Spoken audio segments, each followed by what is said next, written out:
Ladies and gentlemen, welcome to the Nikon Creators Hour. I am your host, Mike Corrado. I've been with Nikon for over 35 years, and I've been taking pictures for over 40 years. And we wanted to bring you these amazing interviews and conversations with epic photographers that we work with. And today we have Jide Alakija. Jide, welcome to the Creators Hour. How are you doing? I'm really good. Thank you so much. I'm excited. It's so good to see you, man. I can't not say I love seeing you. That smile is like it's infectious, man. It's just amazing. And so to see you this early in the morning as we are coming together, it's a great, great thing. And thank you for giving us your time.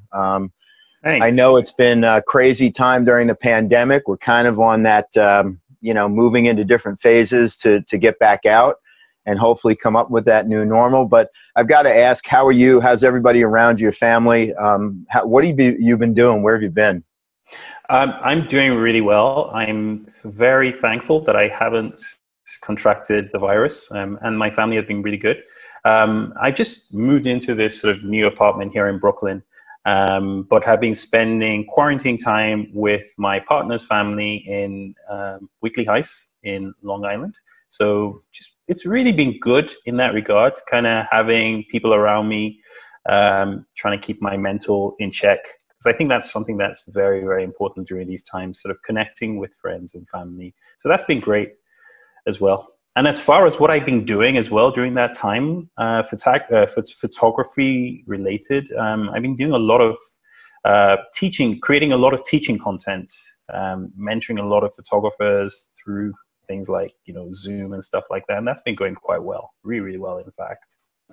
Yeah, that's awesome. I mean, I think every one of us during this pause, as everybody seems to be calling it, this time to sit back and reflect. I mean, it's like I'm not rushing around like I used to. So I'm doing different things, during this time and working remotely to be able to produce these segments, which is great because we have a producer, Brian, over in Smithtown, actually, working with us right now. But we can't thank you enough for giving us your time. I always apologize for asking you to take your years and years of work and cull it down to 8. And you and I have worked together at the WPPI show a number of times. So I've seen a lot of your wedding portrait stuff. But take us on a little journey of where you've come from. You can go back as far as where you were born, but the first time you remember picking up a camera, and then when you knew, at that point when you knew you were going to go professional with this. Right. So my background actually, sort of academically, is in mechanical engineering. And when I finished my master's in mechanical engineering, I was given the opportunity to write a PhD thesis in an area of engineering called biomechanics. I'm not going to go into too much detail about it because it was really dull.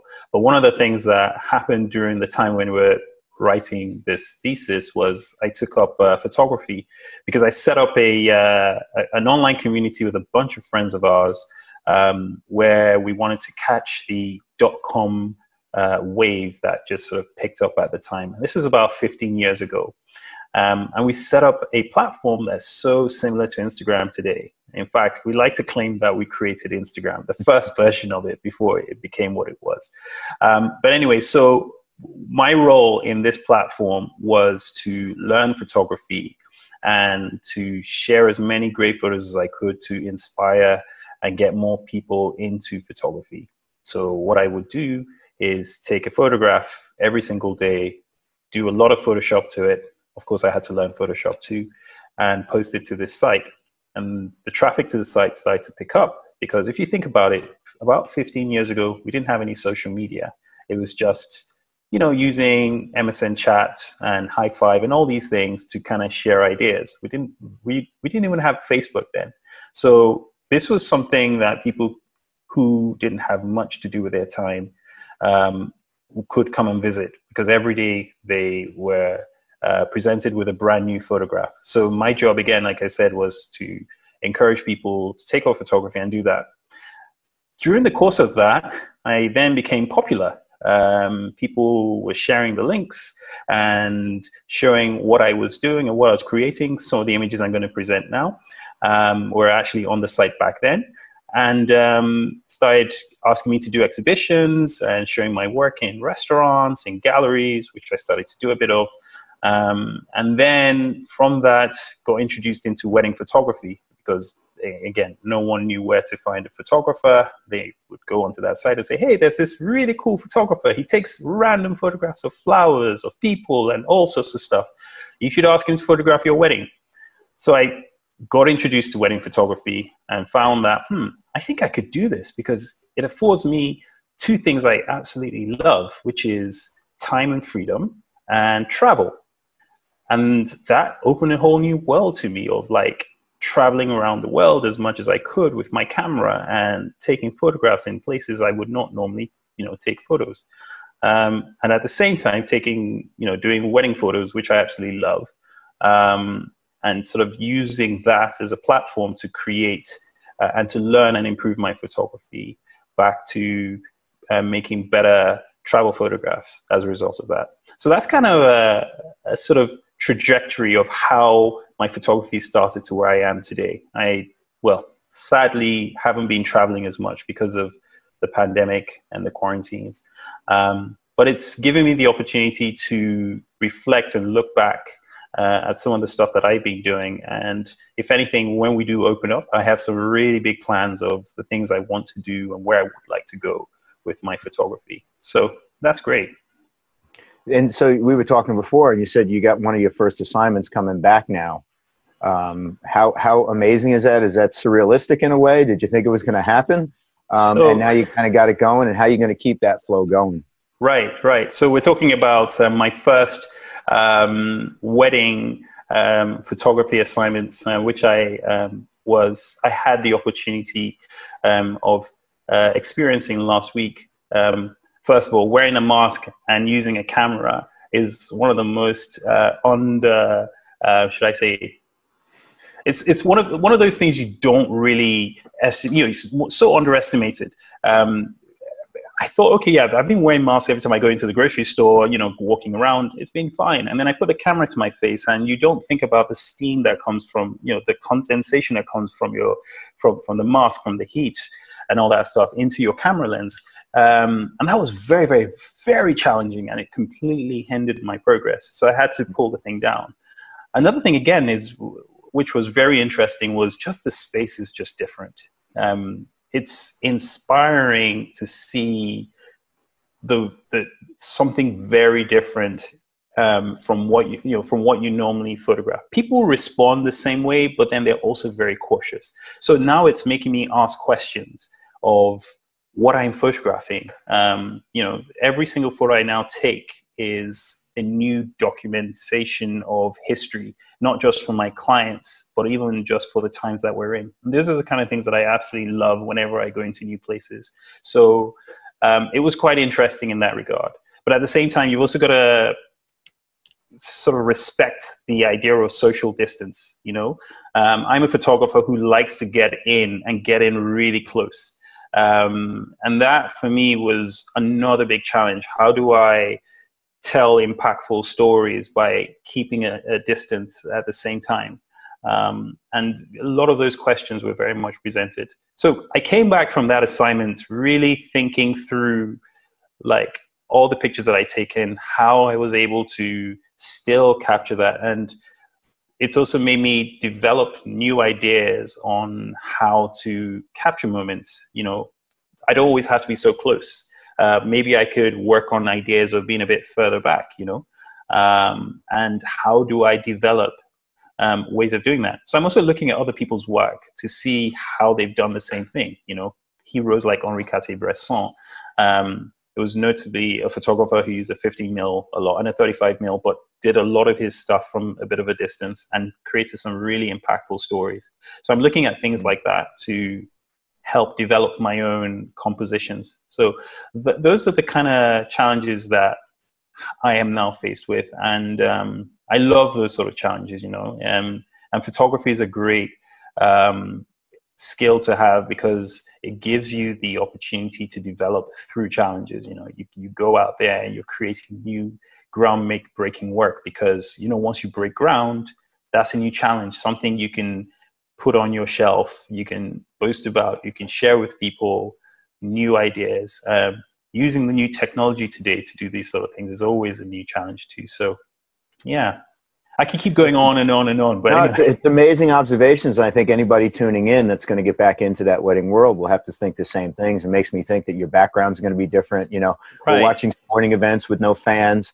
Your halls are not going to be as full. It's going to be a different experience. But thank you for all that. I think that's great. But I know people came to hear you talk about some of your epic images during your career. I'm going to pull up the slideshow. So let's jump right into that and jump right into the program as we are kicking in. Okay, so here are your slides. And let's get the first one up full screen. You see that full screen, Jide? Yes. Oh, God. What a gorgeous picture. I mean, the texture, the person, the look, the light. Talk about this, and why did you choose this of one of the 8 pictures you sent to us? I took this image back, gosh, this was I wasn't even a wedding photographer at this time, but I took this image back in 2005, I think, or 2006. And when I took this, I remember I was attending a friend's wedding back in Nigeria, which is where I'm ethnically from. And at these weddings, outside the ceremony area, you have these drummers. And this is one of the drummers. And they take the sort of African drum, they call it a talking drum, right? It has a little stick, and they sort of put it in their sort of shoulders, in their elbows and their arms, and they're sort of tapping it. And the idea is the way they tap it, it's supposed to speak really nice messages to you. So he saw me walking out with one of the guests, and what they generally tend to do is they play the drums to you, and they're speaking the language, trying to encourage you to give them some money. And they're praising you through their language. And he looked so determined to try and get the attention of every single guest that attended the wedding playing his drum. And he really, really caught my attention because he had the tribal marks on his face. You could almost see the weathering in his face, and the fact that he is quite a determined, hard-working guy, lots of sweat. And he looked also quite old. He must have been in his 70s or mid-70s. And I kind of thought, wow, this guy is really, really, really a strong impression of the struggles that most sort of Nigerians go through. And when I say most, I don't mean obviously all, because there are a lot of sort of well-to-do Nigerians. But a majority of the people in the country don't have. And they all have to sort of hustle their way to getting the best that they can. And his own hustle is being a wedding drummer for guests at weddings. And he would go to every single guest. So I thought, okay, whilst he was doing that, I gave him some money, and I picked up my camera, and I wanted to take more photographs of him and his cronies while they were singing and playing their drums. And I remember when I gave him some money, he stopped drumming, he got on his knees, he picked up the money, and he went, oh, wow, this is amazing, thank you. And he carried on drumming again. So I thought, oh my goodness, I would love to do a portrait of him. Now, at the time, I was very, very scared of getting close to people to doing portraits. And because I felt I'd given him something, I wanted to get something back of him. And his face was such, the lighting on his face was so impactful because it was sunset at the same time. So I got in and I shot with a really shallow depth of field and got in really tight, took the photograph of him, and then he walked away after I did that. I remember when I now looked at the photo in Photoshop, and at the time I was thinking, oh my God, maybe I shouldn't have shot it at such a shallow depth. So I turned it into black and white, and I thought, oh my God, this actually looks really, really, really cool. And I could not figure out why. At the time, I didn't understand the effect of the lighting and the fact that he had so much sweat on his face that you had some really nice reflection of light that just made it so impactful, especially with high contrast. And also it told a really strong story because you see him with his glasses, with his weathered face, with his hat. He wasn't smiling, wasn't showing that much expression. You can't really see his eyes. And those things just, every time I look at this photograph, even till this day, I remember the moment, of course, but it also reminds me of, the struggle and how one puts so much effort into the things that they're doing to try to get very little, but it's just the little bits and pieces. But you keep doing these things till you're quite old. This guy is, like I said, in his mid-70s, and he's still there doing his thing with his drums and going out there making his money and hustling his way as much as he can. And so this is a testament to people from that area. But I think it's not just people from that area. Anyone could identify with that point of view. And so this is one of the images that really touches me. Also at the time, because like I said, this was taken about, almost 13 years ago, when my knowledge of the technicals or even how to see wasn't as improved as it is today. So this is one of the reasons why I shared this one, because I thought it would be nice to kind of show something from the beginning that kind of depicts an era of photography at the time. And also I remember this was also during the time when film was still king, and I was still shooting digitally at the time. It wasn't I know today now you can literally take your smartphone to create these sort of images. Then we didn't even have smartphones, Yeah, so that's the thing about this image. I'm wondering, what questions do you have other than that, based on what I've said? You said film and digital. This was shot on black and white film? No, this was shot on digital. This was shot on a 6-megapixel camera back at the time. Were you shooting in a monochrome mode? Did you do that in post? What's your choice when you're going for black? Because I love black and white, either in film form or in digital. I love the tonality. I love converting to black and white, but a lot of times I'll set a camera to the monochrome mode and shoot it that way because you see it that way. And people have different ways of approaching it. But how did you do that? Did you convert after the fact, or did you shoot it in black and white? Yeah, I shot it in color. I remember, like I said, at the time, I had no idea about modes in the camera. At the time, I think all I could do with the camera was just shoot it in color, and you shoot it in RAW, and this was shot in RAW. I don't think we had, is it like some camera companies called, is it picture styles or picture sort of filters and things like that? Picture control, right? In camera, yeah, exactly. Right? Yeah, we didn't have that back then. But I remember I loved taking pictures into Photoshop and applying filters. This isn't actually in black and white. I think it's sort of a certain sepia tone to it. Right. Yeah, and I really loved the work of Sebastião Salgado. He's actually one of the people who inspired me, or at least his work is one of the people that inspired me, more so from not just travel, but just the way the tones of his images seem to project strong moods in the way that they set, they told stories. So I was really using that as a point of reference to highlight the different aspects of this struggle. Beautiful. Well, thank you for sharing that. I've got one of his books no more than 3 feet away from us right now. Oh, man. He's a huge influence to a lot of photographers. So travel again, you and I have met at portrait shows, man, and you have all this really great travel stuff. Where are you here? What a beautiful image. Nice mood. I love the tonality of it. Where are you? What time of day? What's going on? Right. So I am, this again is in West Africa. This is in Lagos. And I grew up about 1.5 years in Lagos when I was in Nigeria, and I'd never really had the opportunity of really seeing the town.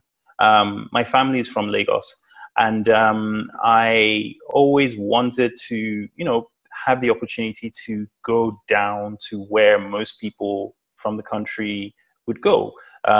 This is a fisherman who is obviously canoeing his boat back to shore. I was on another boat similar to that. And myself and the fisherman I was with, we all decided to go to a different part of the town, to an island where the fishermen would, dock their boats and separate, sort out their fish before they would take it to the market to be sold. We went out at about 5 o'clock in the morning, so it was really dark. And by the time I got to this moment, it was still quite foggy, but you could see the sun was rising. This is actually a play of white balance. I put the camera on a very sort of low temperature white balance, like cold white balance, and toned it in Photoshop. But the idea was, I'd never ever seen or experienced, you know, like I said, the other side of where people work and, you know, they hustle to sort of get the things that they do. When you're in a big city like Lagos, which has about 20 million people, you see lots of people all over the place doing all sorts of things. And you always question and wonder, where do these people, like, where do they live? Where do they come from? How do they sort of exist? If they're fishing, where do they fish? So myself and a few people, someone gave me the opportunity to come with them on this boat. We went out there and I saw this guy come out from the fog, sort of canoeing his boat towards us. And the fisherman next to me yelled at him in a way, said something to him. I didn't understand what he was saying. And then he now looked at me and started smiling, which is why I can see the smile in his face. Because I think the guy who was with me said, hey, you're on camera, you better smile, you better look your best, or something like that. And he gave me that look. But what I love so much is the fact that you can still see some of the fog in the background. You can almost see it's completely sparse. If you could probably even make out a big boat, which is way, way deep in there. You can. I was gonna mention that in the backdrop and the contrast between the big boat and his little boat. Right. But more so the fact that this is a city that has, like I said, 20 million people. You don't see 20 million people in this. At least you don't see that this was a representation of what the whole city is about. And I think this is the point, is the fact that there is so much more beyond what we actually visibly see behind the scenes. And I'm very interested in sort of seeking people behind the scenes. In fact, all the photographs that we're going to be looking at is really all about that. It's kind of finding images that represent the things that we don't normally see. And then also being sort of African descent, there's a vision of what Africa looks like that's in mainstream media that I'm trying to sort of, I don't want to say dispel, but just kind of show a different vision of that. Because I think when you're from a different country, you have a different idea that you are looking for, or you're looking for a certain thing. And when you're sort of from that same space, you have a different impression that you want to share, because your experience is completely different. So that's how I sort of look and treat my travel photography, from the perspective of how does my background see the world compared to everybody else's background seeing the world. I think that's really interesting because, of course, most countries, most places, their tourism wants to show the beautiful picture and the beautiful sunset and the beautiful everything, of course, to attract tourism. But I find it amazingly interesting to see a little bit different part of the culture. When I've traveled around the world, I've always been so heightened somewhere else. Right. And I've always said to myself, I wish I was as heightened artistically at home as I was where I am somewhere else. And I think the difference in culture is always like create an awareness, like, wow, I didn't know a certain person lived like this, or I didn't know a culture had to deal with this, and so it's an amazing approach, I think, to being able to tell the stories. It's kind of like rock and roll. Everybody can shoot a picture on stage, but the real story is the backstory of what happens behind the stage while they're getting ready and things like that. But thank you for sharing this. This is beautiful. Is there anything else you want to say about this before we move on? No, it's just going to tack on to what you were saying about sort of being, is it Elliot Hewitt who said that if you're looking for interesting photos, you go to interesting places, and that some people respond to some places more than others. And the point really being that, who you are and where you're from really sort of determines the kind of places that, really, really bring out the photographs. Because sometimes I get a lot of mentees or other photographers always ask me these questions, like, every time I go out to take photos, I don't see photos the way you see it. Why is that? And I always have to remind people that, it's a lot of your images are really a representation of who you are. And the things that really you respond to tend to be really all about your environment. So for instance, I have a lot of friends who take some amazing photographs here in New York, in Brooklyn. And I struggle. I find it so difficult to go out with my camera and take really, really, really impactful photos the way that I would love to. And I'll tell you what's so weird. I remember the first time I visited New York City, and I had a camera, and this was back in about 2005 or 2006. And then I was walking down the street and I saw so many really great opportunities and great moments. Now I walk down the same streets, seeing the same things, but they don't impact me as much. And I find now that, and as a travel photographer too, that you have to sort of consider the fact that sometimes, because you see these things so often, you're not as inspired the same way as you are when you're faced in a different environment.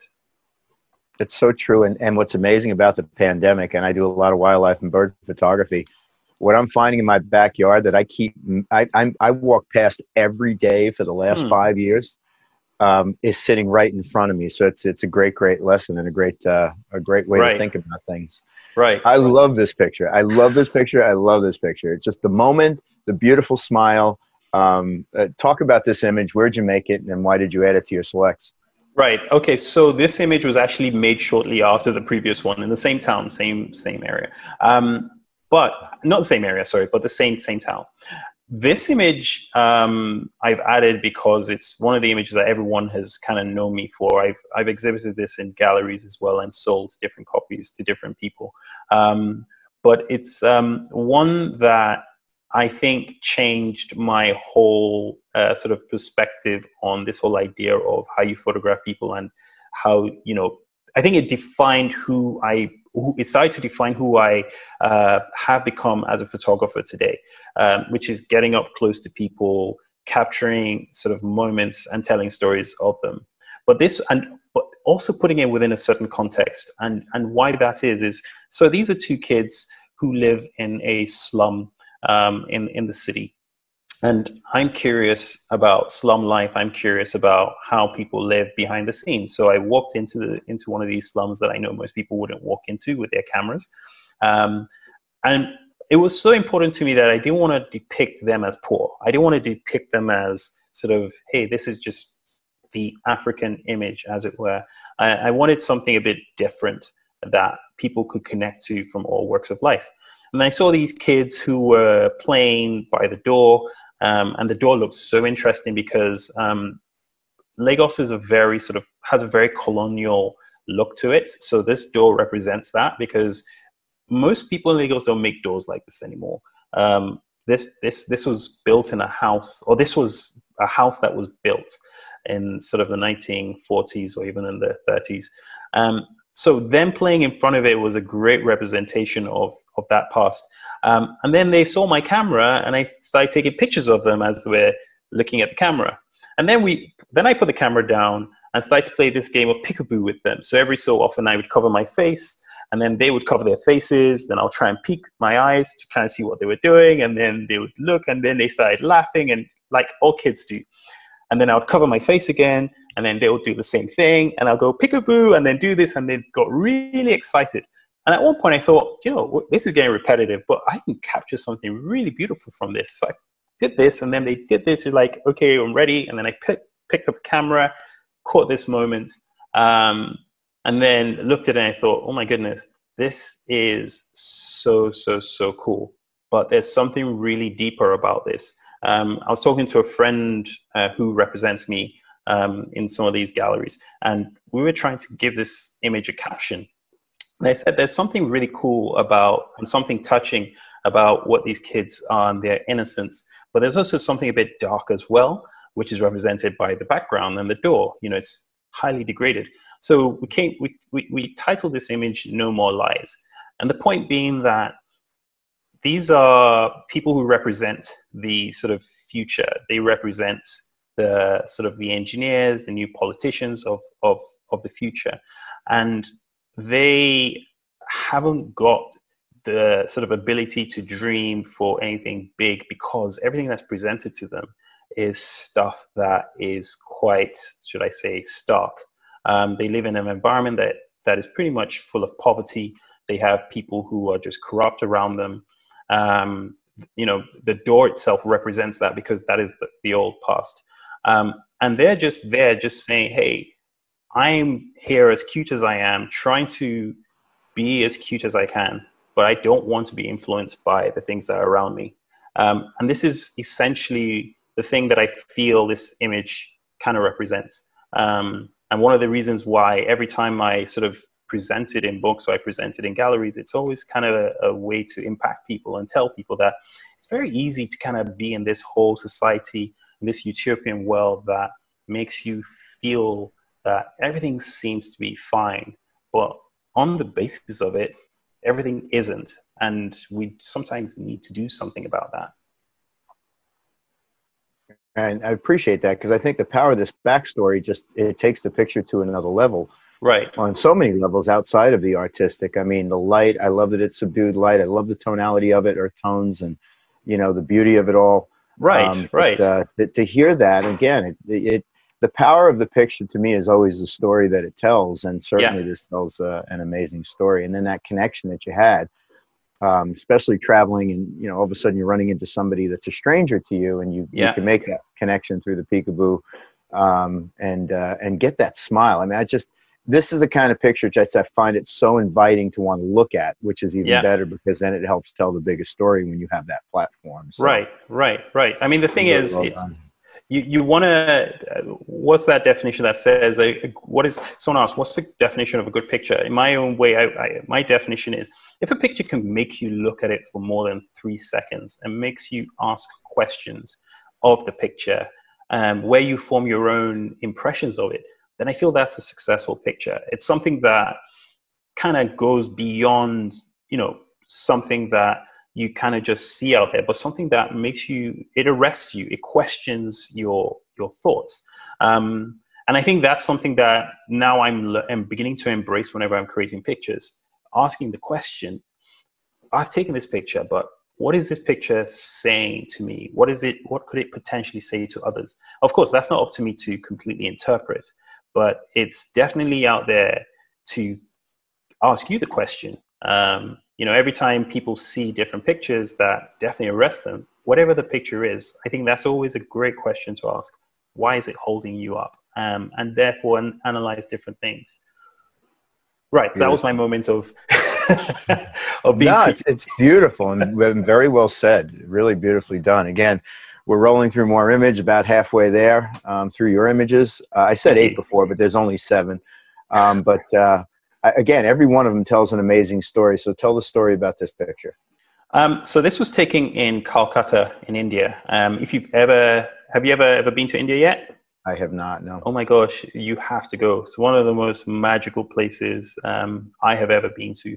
And this is on the Ganges River, which is a very spiritual river. Lots of things happen in it. People, I think it's believed that people are born from the river and people die to the river. People wash in the river. They do everything in the river. I was very curious when I was there. I wanted to capture as many different moments, because I haven't seen anything like I had seen when I was here. And I saw this part where all these men were washing their clothes in there. And one of my biggest things is finding ways to layer different things happening at different points in one moment. One of my biggest heroes is Alex Webb, who's quite a master when it comes to creating artistic moments or artistic images using layering. So I saw this moment over here where I saw all these people doing different things. And I thought, okay, I'm going to try and get in as close as I can. I'm going to get in as low as I can and try and capture something that tells you everything that is happening as best as I can. One of the things, again, I love about India is people feel very comfortable with you, with the camera, as close as you want to. One of my friends always says to me, who's also India, his name's Vineet Hora. He was saying, if you can, you've got to be so close to the person that you could literally smell their breath, or you can almost hear them breathe. So every time I'm sort of in these positions, I'm trying so hard to sort of do these sort of things, like get really close and line as many people up as I can. This for me was one of the most successful pictures that I got whilst I was there, because I was able to get so many people doing so many things in one frame without them seeming to respond to the camera. Because you know what always happens when you get so close, they start looking at you and they're waiting for you to take the photo, or they move out of your way. But this one just seemed to be so cool because I could get everyone just kind of together in that vein. So yeah, this is one of my favorite time photos from India at that time. Yeah, I was going to ask, you know, because you had mentioned in the very first picture the difficulty you had in maybe stopping to photograph a stranger, and now you're kind of jumping in. You have to have a wide angle lens here, I would think. Yes. When you're traveling, are you shooting with zooms or primes? What's your choice? I'm always with primes. I always take a prime with 2 primes with me, and my lens of choice is usually the 28 or the 35. I use a 28 2.8 and a 35 1.8 Nikon lens, which I find are just absolutely amazing when it comes to sort of quick focus and getting into these places. This was shot with a 28. I'm wondering too, like when you jumped in there, how much time did you have before they start playing to the camera or they see you? Did you get a little bit of time in there, or did they, after a few pictures, start to react to you? They see you and then they start looking in a different way. And it's funny you mentioned the layering and the different things going on. I've always referred to that as a Rockwellian approach, because one of my favorite artists was Norman Rockwell. Right. And Norman Rockwell had the way of painting and illustrating with different things going on throughout, you know, his frames. Yeah, so I love that. But how much time? Did you have a lot of time to shoot this picture?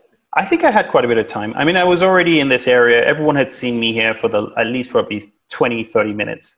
By the time I started shooting this particular picture, I think I'd been here for about 5 minutes, 5 or 6 minutes. What had happened was, so the first 2 characters, the character on the left and the first 2 on the left, and not the one in the middle, were sort of crouched down, sort of washing their tops.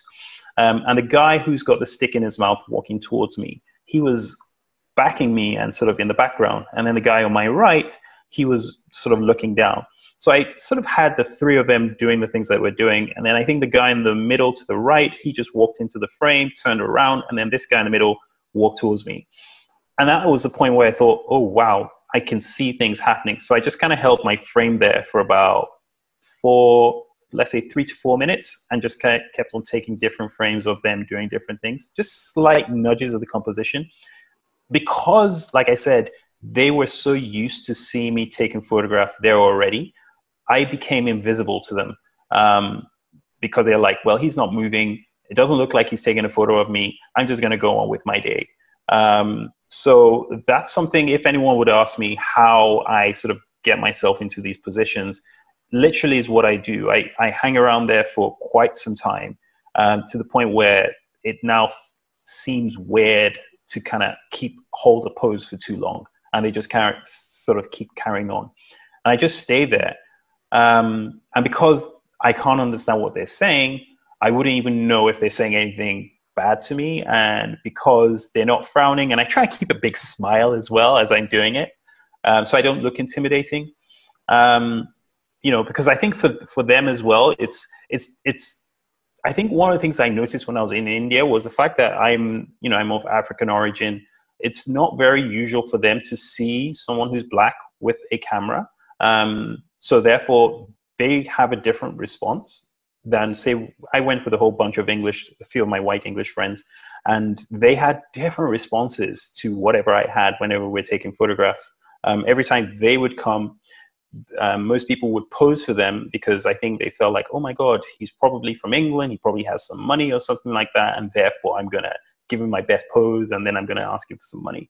But for me, I think they just felt like he probably doesn't have any money.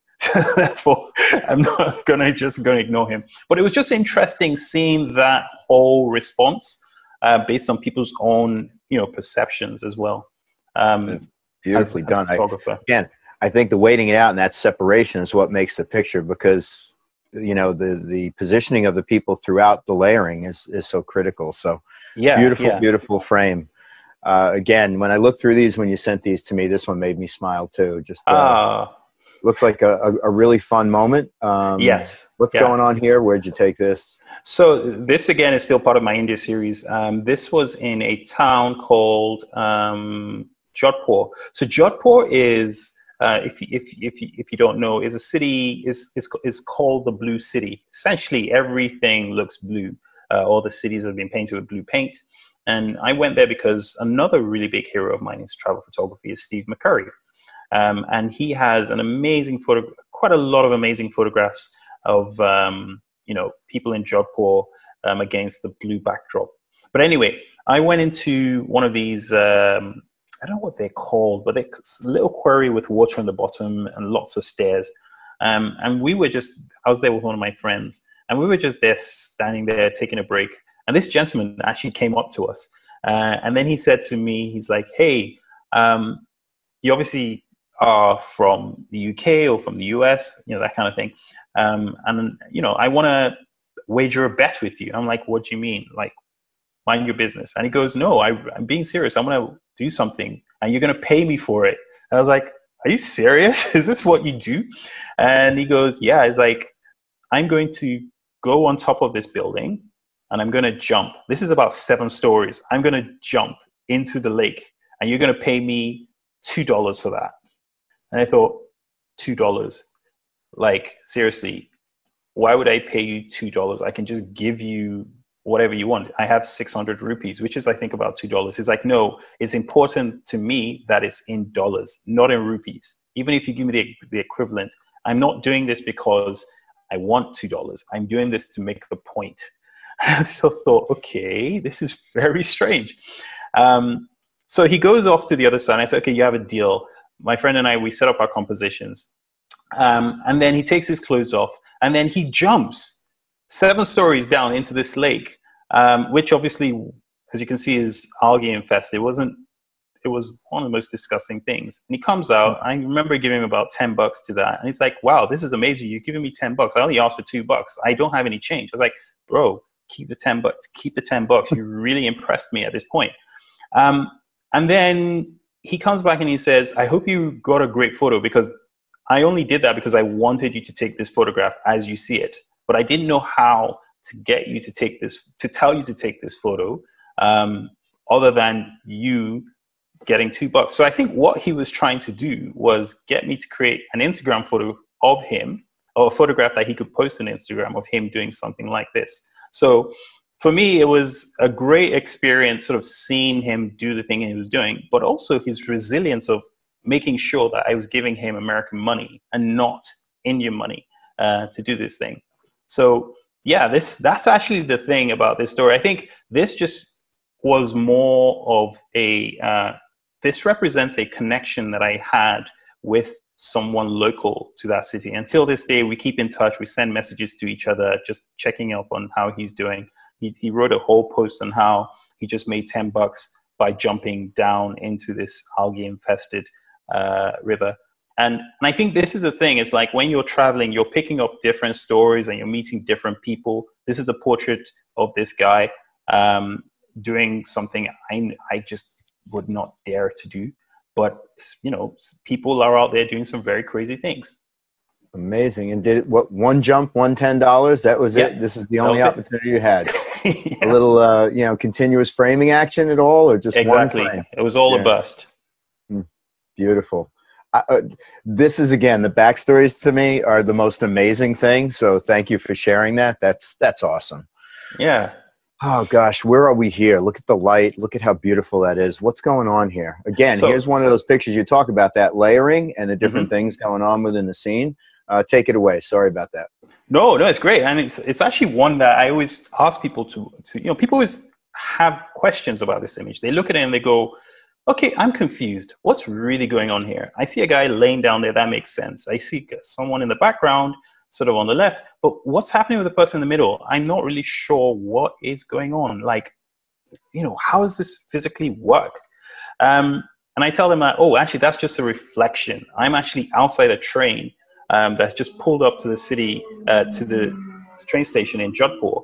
And I would spend I think I was there for about 4 or 5 days. Every single morning, I'd go there about 7 in the morning, trying to catch the sunset light. You know, where you have the beautiful orange light during sunset, sunrise. Sorry, not sunset, sunrise. So I would go there every sunrise, just as the train would pull up, and try and photograph as many moments as I could. And I saw this one where I saw this guy laying down on the seat here. And the reason why he's doing it actually is quite funny, because it's not that he's just there, he's relaxing. He's laying down there to reserve the seat for all his friends when they show up. And that's the best way he can do it. So he's done that. And I now see this reflection of this lady who's actually behind me on the glass. And then I see the person on the left.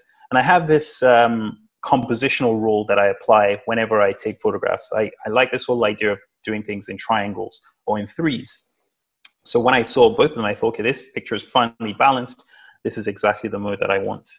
But what now stood out was when this man who's laying down now looked at me while I took the photograph. And I thought, oh no, I'm not sure I want you looking at me, because I don't want the photograph to be about me. Someone looking at you in the photo kind of brings you into the photo. But then it kind of worked, I felt, because then, you know, there's a whole big mystery about who he is and what he's doing. And I like to sort of bring up, you know, concoct some sort of story into it, and make you question every single character in this particular frame. And then the whole haziness of it is just really coming from the window that I'm shooting through. It wasn't a really sort of clean window. And I keep looking at this each time because I see really interesting lines compositionally. I see really cool light in different areas. And then there's also that mystery. What is actually going on? Is it a reflection? Is it, you know, am I shooting through something? You know, it kind of messes up with the mind a bit. And that's one of the things I really love about this picture. Yeah, well, it does. I mean, artistically, there's a lot of places for you to go. Certainly now understanding, you know, the gentleman looking at you. Do you ever run into resistance when you're photographing people in different places that may not know who you are? Yeah. And how do you handle that? Do you just back away, or do you try to communicate with them and say, hey, here's my camera, I'm telling a story? What would you do? It usually depends. And also depends on how I'm feeling at the time, and how I feel about the photo. So most of the times when, let's say 6 or 7 times out of 10, when I would walk up with a camera to take photographs in some new environment, most people don't resist. I do get the odd nasty, don't take my photo, or stop that, or like people sort of raging at me, but that rarely happens.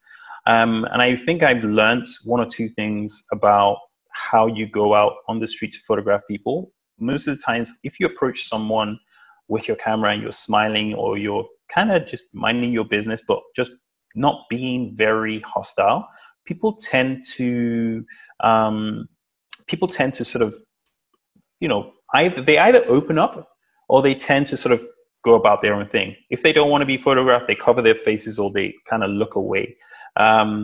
It's when you now sort of proceed beyond that and try and force a photo, then people feel like you're invading. Or people feel like, oh, I've got to pose for this, in which case, in both situations, you're not interested in. Sometimes what I tend to do is, if I'm in a place where I think I can communicate, I smile first, then I take a photo, then I smile, and then they go, then I show them the photo, and they're like, oh, wow, that looks cool. Then I have a dialogue with them. And usually that dialogue leads me into more opportunities to taking photographs in places I would not normally. So I've had, particularly when I was in India, I saw a guy on the street who was just sat down on a rock. And I took a photo of him. I smiled at him, and then he looks and he says, oh, good, good, good. And then he says, come, come. He gets up and he asks me to come with him. And I thought, I don't want to come with you. Where are you going to take me to? Then he takes me to his house. And then he takes me to the top of his house, where he's got a rooftop. And then he shows me the entire city. And I'm like, oh my goodness, this is amazing. Like, you have such an amazing view, and it's such a beautiful view of the blue city. And I just know now, every time I go out to shoot, whenever I smile with them, I try and communicate, get to know them a bit. And from that, we become friends, and that leads to something else. Most of the times they want to take me out for lunch, or they want to introduce me to their family, or they want to show me more, or they want to introduce me to more people. So it's usually part of the fun experience. But as I said, I've also had the bad experience of someone, effing and blinding at me and swearing at me for taking his photo, at which point I just stand back, walk away, and just let it go. If they want me to delete the photo, I just delete the photo. It's not worth it, right? I No. think it's not worth that hassle. Yeah, exactly. Beautiful. We've got one last image up. Again, a beautiful moment in a beautiful location with the layering we keep talking about. Yeah. So many different things going on. Where are you here, and why'd you select this image? What's happened? What's the backstory? I'm in Havana, Cuba. And again, this is very much inspired by Alex Webb, where you have really beautiful light. Whenever I go out on the streets, I usually go out to photograph when the sun's rising and when the sun's setting, and hear the sun setting. I see this lady who's dressed up in white. Now, she's dressed up in white based on a practice of a religion called Santeria. And Santeria is very much an expression of religion that's practiced not only in Cuba, but all over the Caribbean and Latin America. But it's something that has been brought to that part of the world from West Africa during the slave trade. And that part of the world is where I'm from. So there are a lot of sort of connotations that are sort of still kept in their culture. That is stuff that I recognize from where my family's from. And I saw her walking towards me, and I thought, oh, this would be a really interesting frame. And then as she walked towards me sort of from a distance, this gentleman on, I guess they're called tuk-tuks, it's a rickshaw type thing. He rides up, and he's kind of in this shade, and instantly I'm inspired by the light on him. And she's walking towards sort of this area, and I sort of changed my direction of walking, and I walk slightly through him to where I can frame her while he's there. And then he lifts up his cigarette as I lift up the camera, and he starts to stare at me. And then I catch this frame really quickly, and then I nod my head as if to say, thank you so much. And I walk away. And then I look at the frame and I go, oh, I hope I got what I wanted. But instantly my eyes are taken to him because of his hands. I see the guy sort of tweaking his ear, and then the lady in the shade, and I see all sorts of things happening. And I'm like, oh my goodness. I started out with one idea or one thesis. And then that kind of developed to 2 to 3 to 4 to 5 different things. And I always love it when there's some sort of connection between each one. And then playing with the light as well is always something. So yeah, that's kind of the sort of, should I say, the thesis behind this image.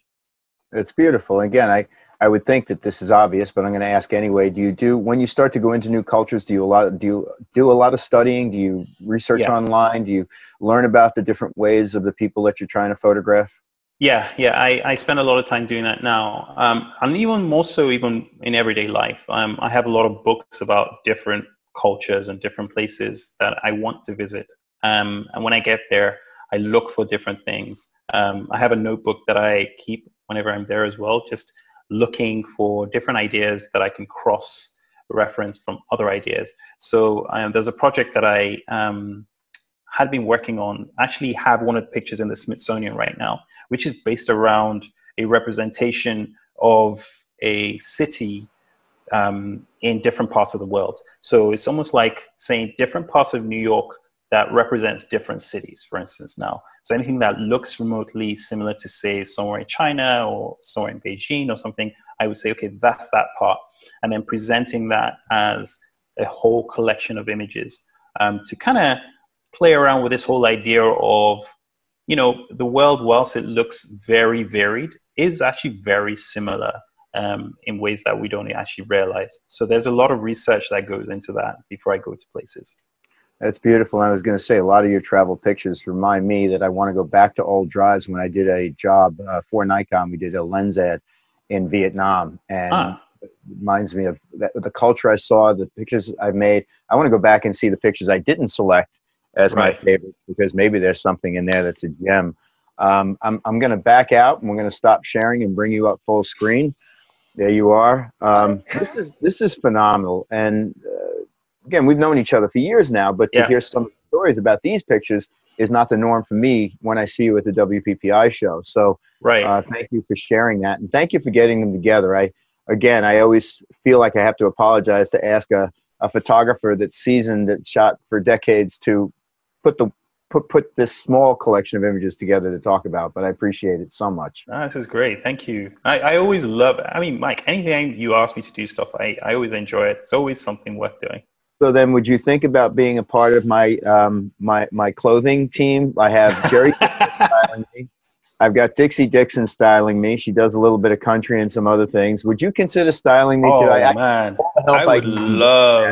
I would love. In fact, I think I can find something for you right now. And in fact, every time I'm traveling now, I'm definitely going to get something for your styling. All right. XL would work, double XL maybe if it floats a little bit. But no, it's great. You come so dressly sharp. And I do want to mention to everybody that Jide holds the record for the amount of people in a portrait on the Nikon Theater stage, where we turned around after he spoke. 600 people are standing on our stage for a selfie with Jide. Pretty remarkable. But thank you again for your time. I know now you got things cooking again, so we really appreciate that. And those of you tuning in, this was a really great conversation with Jide. Watch it from beginning to end if you've started late. But a lot of great information behind the backstories with some good technical information as well. So thank you, Jide. Thanks a lot. Thank you. I've enjoyed doing this. And we thank you for tuning into the Creators Hour. Go to NikonUSA.com/Creators Hour if you want to check out some of the work to come, some of the interviews to come, some of the other things we're doing, and many of the interviews we've done over the past several months. We appreciate you. Go out there and create. Be inspired by Jide. Jide, what are your Instagram handles? What are your social handles? So I have two different Instagram handles. There's one which is more personal photography based and one more commercial. The personal is @Alakija, @ALAKIJA. And the second one is @Alakija Studios. So ALAKIJASTUDIOS. Beautiful. Check out Jide's work. Thank you guys for tuning in. For Nikon, I am Mike Corrado. Everybody out there, go create, share the pictures with us, and be safe, and we'll see you soon. Thank you.